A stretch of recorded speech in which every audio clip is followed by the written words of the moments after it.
مختلف لوگ مختلف چیزوں کے طالب ہیں. تو ہوتا یہ ہے کہ ہم کسی نہ کسی چیز کے پیچھے پڑ جاتے ہیں, مجھے یہ چاہیے, مجھے یہ چاہیے, مجھے یہ چاہیے, پھر وہ ملتی نہیں ہے. اور جب وہ ملتی نہیں ہے تو ہماری کمزوری سامنے آتی ہے, کیونکہ وہ نہ ملنے کی وجہ سے ہم کمزور ہو جاتے ہیں. تو اللہ تعالیٰ نے اس حقیقت کی طرف جب مجھے پہلے یہ بات سمجھ میں آئی جب میں ایب نارمل سائیکالوجی پڑھ رہا تھا. یہ آیت ہم نے ایک کیس پڑھا ایک لڑکے کا 1987 میں, وہ نیو یارک یونیورسٹی میں گیا, اس نے PhD کی سائیکالوجی میں. اور اس وقت آپ کی کمپیوٹر فائلز تو تھی نہیں, اکثریت لوگ پرنٹ کر کے اپنا تھیسس دیتے تھے. تو پرنٹ کر کے اس نے جو ہے نا اپنا 400 پیج تھیسس, اس کی کاپی بھی اس نے ایکسٹرا نہیں بنائی, اس نے وہ تھیسس ڈپارٹمنٹ کو سبمٹ کیا.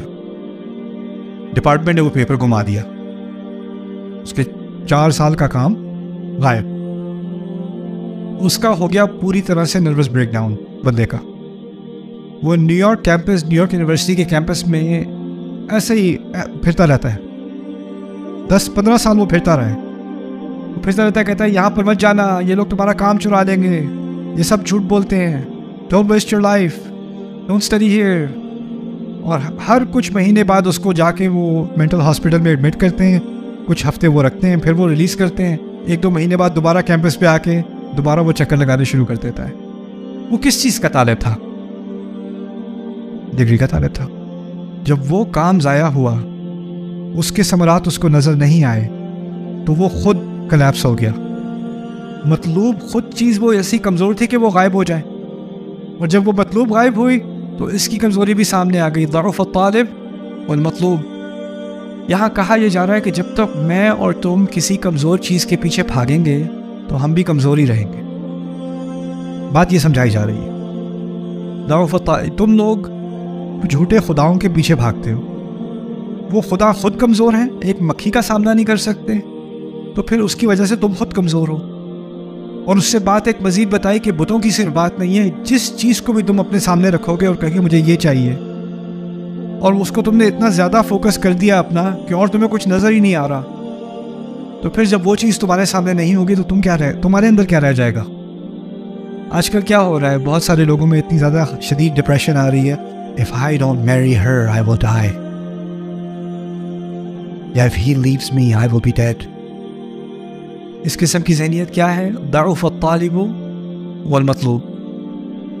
انسان کسی بھی چیز کا طالب آپ بن جائیں, آپ نے کمزوری ڈپریشن میں ہی رہنا ہے. ماں ہوتی ہے ڈپریشن میں آ جاتی ہے, میرا بچہ, میرا بیٹا اب بڑا ہوتا چلا جا رہا ہے, وہ زیادہ آزاد ہوتا چلا جا رہا ہے, اب اس نے ایک لڑکی بھی چن لی ہے شادی کے لیے, اب تو وہ اس کا ہو جائے گا, میرا نہیں رہے گا.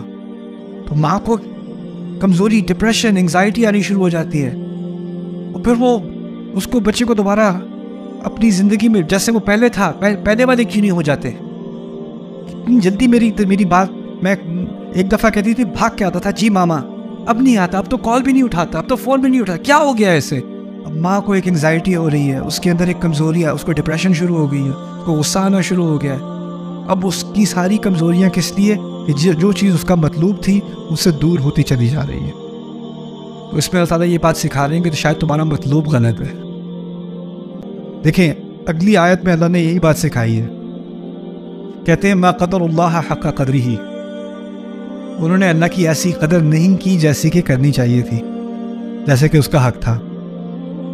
کیا بات کہی اشارے میں؟ تم ہر کمزور چیز کے پیچھے بھاگتے ہو, تمہیں بھاگنا چاہیے تھا کس کے پیچھے؟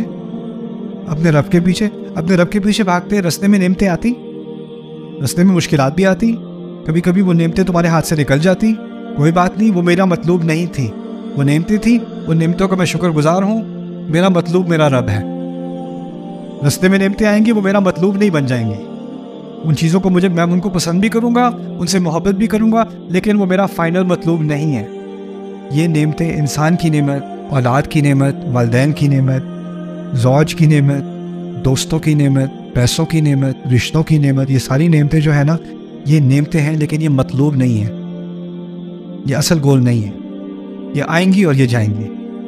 کہ ان چیزوں کو ہم نے ایک حد تک ان سے محبت ہوتی ہے, لیکن ان سے جدائی بھی جو ہے نا وہ ہماری وجود کی انتہا نہیں ہوتی, کہ یہ نہیں ہوگی تو ہم برداشت نہیں کر سکیں گے. کچھ کچھ جی نہیں پائیں گے۔ اگر یہ امت رسول صلی اللہ علیہ وسلم کے وصال کو برداشت کر سکتی ہے نا، تو اس کے بعد وہ کسی بھی چیز کو برداشت کر سکتی ہے، کسی بھی چیز کو۔ اب یہ ایک درس ہے اللہ تعالیٰ کا۔ تو یہاں پر یہ بات سکھائی جا رہی ہے، شرک تو ہے بتوں کا، لیکن اور شرک جذباتی ہو جاتے ہیں۔ ہم جذباتی طور پہ کسی چیز کو اپنا الہ بنا لیتے ہیں۔ اسی لیے اللہ تعالیٰ نے ایک خطرناک باطل الہ کا جو بیان کیا ہے سورۃ الجاثیہ میں، وہ ہے ارأیت من اتخذ الہہ ہواہ، تم نے دیکھا ہے جس نے اپنی خواہشات کو، اپنے خواہش کو اپنا الہ بنا لیا۔ وَأَضَلَّهُ اللَّهُ عَلَىٰ عِلْمٍ، اور اللہ نے اسے گمراہ ہونے دیا علم ہونے کے باوجود۔ تو اسی لیے ان آیات کو میں مثال تو آپ کو سمجھا رہا ہوں، لیکن ان کو دل تک لے جانا، اندر تک لے جانا، کہ ضعف الطالب والمطلوب، انسان اتنا کمزور نہ بن جائے کہ وہ کلیپس ہو جائے۔ اور پھر اگلی آیت میں کہا انہوں نے اللہ کی قدر نہیں کی جیسے انہیں کرنی چاہیے تھی۔ ان اللہ قوی عزیز، اللہ قوی ہے۔ دیکھا اس آیت میں ہمیں کمزور بتایا، اگلی آیت میں اللہ کو قوی بتایا۔ اور کیونکہ اللہ مطلوب ہے، تو جب مطلوب قوی ہوگا تو آپ کیا ہو جاؤ گے؟ آپ خود قوی ہو جاؤ گے۔ اگر آپ کا مطلوب ضعیف ہے تو آپ خود ضعیف ہو، اگر آپ کا مطلوب قوی ہے جو کہ اللہ ہے، آپ قوی ہو جاؤ گے۔ اللہ تعالیٰ ہم سب کو، ہمارے دلوں میں اللہ کو خود کو مطلوب بنائے اپنا۔